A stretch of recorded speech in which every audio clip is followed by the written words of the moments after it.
Good morning, students. Today I am here with a new topic, chromosomal theory of inheritance. तो actually बच्चों, initially I want to explain that what is the chromosomal theory of inheritance and what it wants to tell us. ठीक है, and what it suggest. We will discuss all these things in this concept और all in this theory. तो initially I want to tell you that inheritance में सबसे पहले जो काम किया वो मेंडल ने किया.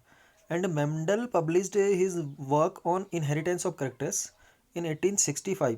तो मेंडल ने जो भी काम किया, अपनी एक बुक लिखी उन्होंने, उस बुक को नाम दिया उन्होंने इनहेरिटेंस ऑफ कैरेक्टर्स, और 1865 पे 1865 में इसे पब्लिश किया. But for several reasons it remained unrecognised till 1900. बट कुछ कारणों से, कुछ रीजन थे ऐसे जिनकी वजह से ये जो उनका वर्क था, जो उन्होंने इतनी मेहनत की थी, वो अनरिकॉग्नाइज रहा. उनकी डेथ होने के 7 साल या कुछ साल बाद ये क्या हुआ था, ये जो था लाइट में आया, लाइमलाइट में आया कि इन्होंने कितना इंपॉर्टेंट काम किया.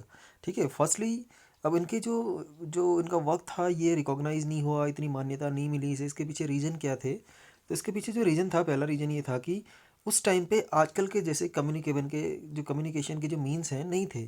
ठीक है, आज तो फ़ोन है, नेट है, दुनिया भर की फैसिलिटीज़ हैं. उस टाइम पे ऐसी फैसिलिटीज़ नहीं हुआ करती थी. तो कम्युनिकेशन के मीन्स का ना होना, साधनों का ना होना पहला रीज़न था.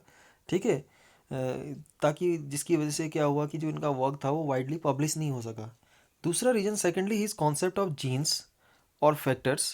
क्योंकि मेंडल ने तो जीन्स वर्ड यूज़ नहीं किया था, मेंडल ने वर्ड यूज़ किया था factor, as stable and discrete unit that control the expression of traits of the pair of the alleles which did not blend with each other was not accepted by his contemporaries as an explanation for the apparently continuous variation seen in the nature.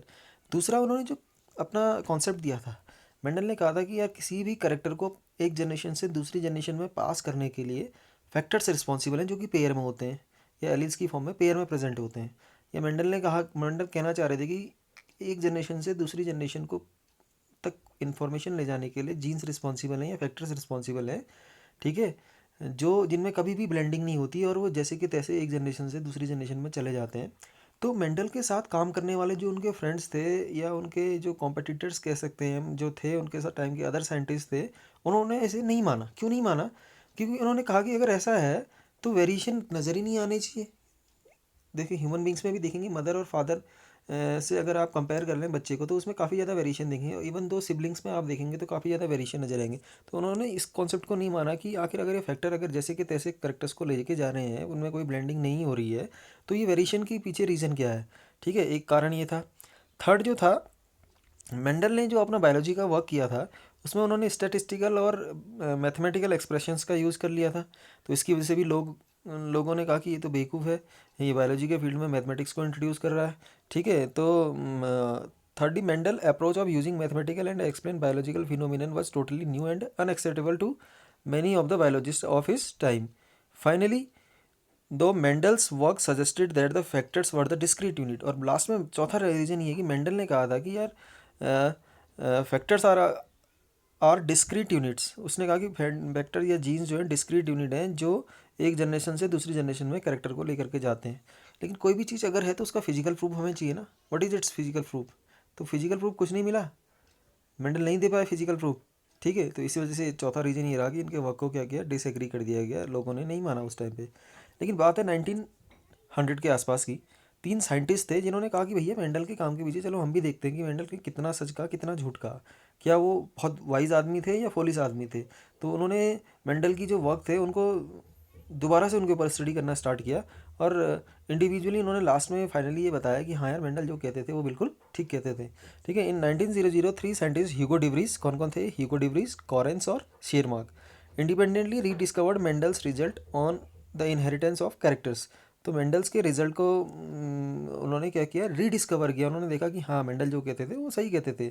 Also by this time, due to the advancement of the microscopy that were taking place, scientist were able to carefully observe the cell division. और उनके time पे 1900 के time पे लोग अब advance microscope develop हो चुके थे, जिसकी मदद से लोग आज एबल थे 1900 में कि सेल डिवीजन के टाइम पे न्यूक्लियस में क्या क्या चेंजेस आते हैं वो सब आइडेंटिफाई करने के लिए एबल थे.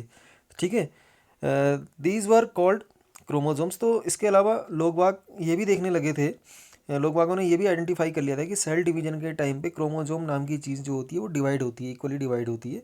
तो इन्हें क्रोमोजोम नाम क्यों दिया गया, क्योंकि जब स्ट्रेन करते हैं न्यूक्लियस को तो ये क्रोमोजोम जो है कलर, डार्क कलर का स्टेन ले लेते हैं। इसमें क्रोमोजोम्स को अगर हम तोड़ेंगे तो इसको कलर्ड बॉडीज़, इनको इसका नाम का जो लैटिन लैंग्वेज में इसका मतलब निकल के आता है कलर्ड बॉडीज़। ठीक है।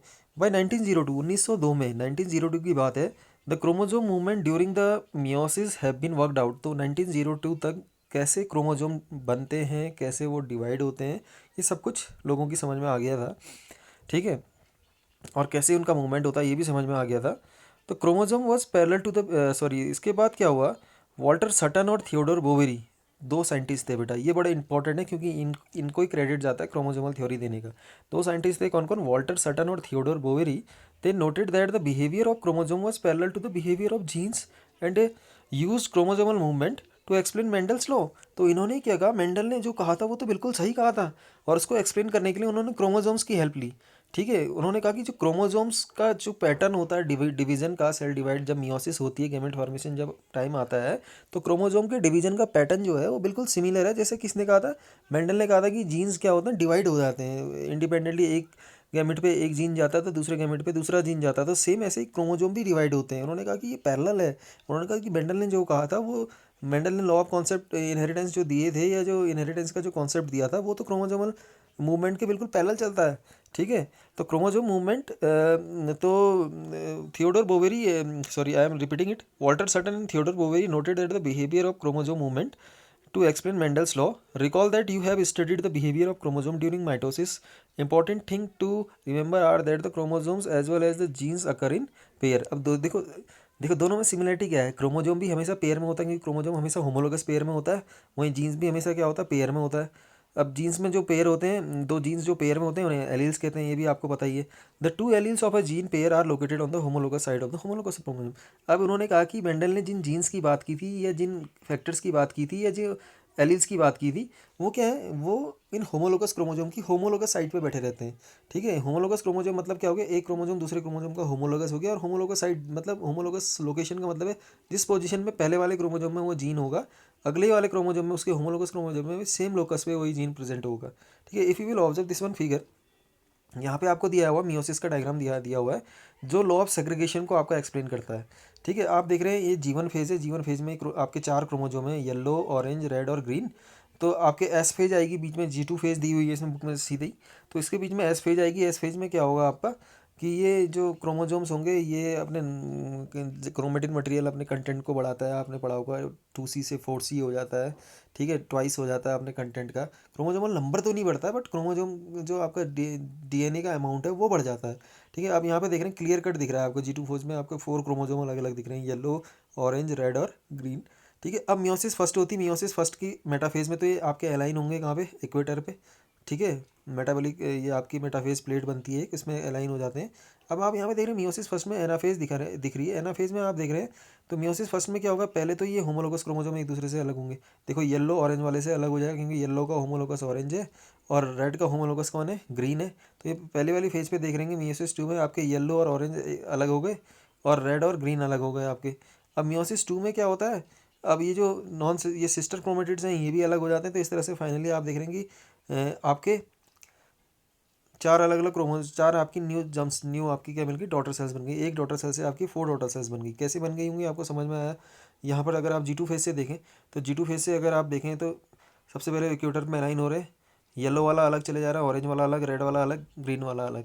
ठीक है। अब आप देख रहे हैं अब सिस्टर क्रोमेटिड भी अलग हो रहे हैं, दो येलो वाले, दो येलो और रेड वाले दो येलो रेड बना दे रहे हैं, ऑरेंज और ग्रीन वाले दो आपके ऑरेंज और ग्रीन बना दे रहे हैं। तो ये लॉ ऑफ सेग्रीगेशन को शो कर रहा है। देखो लॉ ऑफ सेग्रीगेशन क्या बोलता है, during the time of the gamete formation allele separate, क्योंकि होमोलोगस साइड पे है ना इन क्रोमोसोम के, तो होमोलोगस साइड एक दूसरे से सेपरेट हो जा रही है, तो एलील सेग्रीगेट इंडिपेंडेंटली। यहाँ पे आपका ये शो कर रहा है। अगर आप सॉरी अगर आप यहाँ देखते हैं तो एक comparison between the behaviour of chromosome, तो अगर आप इसको डिटेल में पढ़ें तो देखिए मोस्टली तो दोनों में कॉमन चीज़ें हैं। तो पहला वाला जो ए कंडीशन ये शो कर रहा है, ये जीन्स को शो कर रहा है, और बी कंडीशन जो है ये क्रोमोजोम्स के लिए शो कर रहा है। Genes always occur in pair, chromosome also occur in pair. Genes segregate at the time of the gamete formation, such only one of each pair is transmitted to the gamete. बिल्कुल ऐसा ही होता है, और law of segregation हमने पढ़ा है। Similarly chromosome segregate at the gamete formation and only one of each pair is transmitted to a gamete, ये भी सिमिलर हो रहा है देखो। थर्ड देखो, independent pair segregate independently of each other, यानी जीन्स के अलग अलग पेयर अगर हैं तो एक पेयर दूसरे पेयर से क्या होता है, आपने लॉ ऑफ इंडिपेंडेंट असॉर्टमेंट में पढ़ा हुआ है कि जीन्स का एक पेयर दूसरे वाले पेयर से इंडिपेंडेंटली क्या हो जाता है, असॉर्ट हो जाता है। यहाँ पर भी सेम ही है, देखिए on one pair of chromosome segregate independently from the another pair, यानी होमोलोगस क्रोमोजोम का एक पेयर दूसरे पेयर से क्या हो जाता है, इंडिपेंडेंटली सेग्रेट हो जाता है। तो ए कंडीशन आपको शो कर रही है जीन्स की, बी कंडीशन आपको शो कर रही है किसकी, क्रोमोजोम्स की, ठीक है। During anaphase of the meiosis first, the two chromosome pairs can align at the metaphase plate and independently of each other. To understand this, compare the chromosome of four different color in the left and right columns. In the left column, orange and green segregating together, but in the right hand column, the orange chromosome is segregating with the red chromosome. अच्छा, दूसरा law जो Mendel ने दिया था, law of independent assortment का, law of independent assortment में उन्होंने characters की बात की थी। सेग्रीगेशन में तो उन्होंने एलील्स के सेग्रीगेशन की बात की थी। इंडिपेंडेंट असॉर्टमेंट में उन्होंने कहा था जब दो कोई कैरेक्टर आपस में कंबाइंड होते हैं तो ज़रूरी नहीं कि वो पेरेंटल कॉम्बिनेशन में ही सेग्रीगेट होंगे कैरेक्टर, वो किसी एक नई कॉम्बिनेशन में भी सेग्रीगेट हो सकते हैं। अब यहाँ पे देखिए आप, फॉर एग्जांपल दो अलग अलग कैरेक्टर्स के जीन्स में आपको दिखा रहा हूँ। यहाँ पे आपको देखिए ऑरेंज के साथ आपका ग्रीन कलर का एसोसिएट है, वहीं येलो के साथ आपका रेड कलर का एसोसिएट है। तो यहाँ ऑरेंज के साथ ग्रीन सेग्रीगेट हो रहा है, आप देख रहे हैं, लेकिन ज़रूरी नहीं कि हर कंडीशन में ऐसा ही होगा। यहाँ देखिए अब ऑरेंज के साथ रेड वाला सेग्रीगेट हो रहा है, पहले होना क्या चाहिए था, ऑरेंज पहली कंडीशन में ऑरेंज के साथ ग्रीन था ना, तो यहाँ भी ग्रीन होना चाहिए था, लेकिन यहाँ ग्रीन नहीं हो रहा है। यहाँ कौन सेग्रीगेट हो रहा है, यहाँ रेड कलर का क्रोमोजोम आपका सेग्रीगेट हो रहा है। यानी अलग अलग कैरेक्टर को डिटरमाइन करने वाले जीन अलग अलग तरह कॉम्बिनेशन में क्या हो सकते हैं, सेग्रीगेट हो सकते हैं, ये मेंडल ने कहा था। यहाँ पे आप देख रहे हैं अलग अलग क्रोमोजोम जिनके पास अलग अलग जीन है, वो अलग अलग कंडीशन में क्या हो रहे हैं, सेग्रीगेट हो रहे हैं, ठीक है। This was basically concept of Sutton and Boveri. Sutton and Boveri argued that the pairing and separation of a pair of chromosome would lead to the segregation of a pair of the factor, क्योंकि जो अब देखिए मैं आपको एक चीज़ समझाऊँ कि जो जीन्स जिनके बारे में मेंडल ने बात की थी फैक्टर, वो एक्चुअली फाइनली लोकेटेड कहाँ होते हैं, इन्हीं क्रोमोजोम में। जैसे जैसे क्रोमोजोम सेग्रीगेट होंगे उनके साथ साथ जीन भी क्या हो जाएंगे, सेग्रीगेट हो जाएंगे, ठीक है। तो जो था फोर्थ पॉइंट आ रहा था कि जीन का फिजिकल अपीयरेंस का कोई मतलब नहीं दिया था उन्होंने, जीन्स कहाँ हैं कैसे डिवाइड होते हैं कुछ नहीं बताया था उन्होंने। तो यहाँ बोवेरी से ये निकल के आ गया कि Sutton and Boveri argued that the pairing and separation of the pair of the chromosome would lead to the segregation of a pair of factors that carried Sutton united the knowledge of the chromosomal segregation with Mendelian principle. तो इस तरह से जो Sutton and Boveri थे, इन्होंने क्या किया, chromosomal segregation की थ्योरी को एसोसिएट किया मेंडेलियन प्रिंसिपल से, और जो थ्योरी प्रपोज की उस थ्योरी को नाम दे दिया क्रोमोसोमल थ्योरी ऑफ इनहेरिटेंस, ठीक है।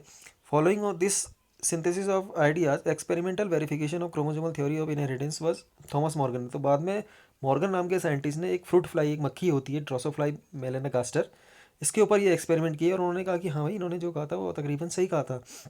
उसके लिए इन्होंने, अब कभी कभी बोर्ड एग्जाम में क्वेश्चन आ जाता है कि why Morgan selected Drosophila melanogaster fly, ठीक है, उन्होंने यही मक्खी क्यों चुनी। इसके पीछे कुछ एक रीज़न बताता हूँ। पहला रीज़न ये कि जो फ्रूट फ्लाई है ये, इसका लाइफ स्पान 7 दिन का होता है, तो ईजिली इसकी कई सारी स्पीसीज़ की हम स्टडी कर सकते हैं, बहुत कम ड्यूरेशन में इसकी कई सारे जनरेशन की स्टडी हम कर सकते हैं। दूसरा, ये लेबोरेटरी में किसी भी सिंपल न्यूट्रिएंट मीडियम में आप इसको कल्टीवेट कर सकते हो। तीसरा, ठीक है, sorry I want to correct myself, मैंने कहा था 7 दिन का लाइफ स्पान होता है, 7 ना, इसका 14 डेज़ का लाइफ स्पान होता है, ठीक है। 14 डेज़ के लाइफ स्पान होता है, तो आप मतलब एक जनरेशन 14 डेज़ में नहीं पड़ जाएगी, तो आप एक साथ कई सारी जनरेशन की स्टडी कर सकते हैं। एक मंथ के अंदर तकरीबन आप 2 जनरेशन स्टडी कर सकते हैं, और एक साल में आप देखेंगे तो 24 जनरेशन की स्टडी कर सकते हैं। इसके अलावा एक बार जब ये मेटिंग करते हैं, एक बार सेक्स करने के बाद काफ़ी ज़्यादा नंबर में प्रोजेनी तैयार कर देते हैं, तो उन प्रोजेनी की स्टडी, नंबर ज़्यादा होगा तो प्रोजेनी की जो स्टडी है वो ईजियर हो जाएगी, जो डाटा मिलेगा ऑथेंटिक डाटा मिलेगा, ठीक है। इसके अलावा मेल और फीमेल का डिस्टिंग्विश आप इजीली कर सकते हैं, मेल और फीमेल जो है इजीली पहचानने में आ जाती हैं इसकी, ठीक है। और इसके अलावा इसमें वेरिएशन भी काफ़ी ज़्यादा देखे गए हैं, इन वेरिएशंस की स्टडी से फ्यूचर डिस्कवरीज में मदद मिल सकती है। So that's why he chose Drosophila melanogaster, जिसको कि हम कॉमन लैंग्वेज में फ्रूट फ्लाई बोलते हैं। तो I think so chromosomal theory of inheritance आपको समझ में आ गई होगी।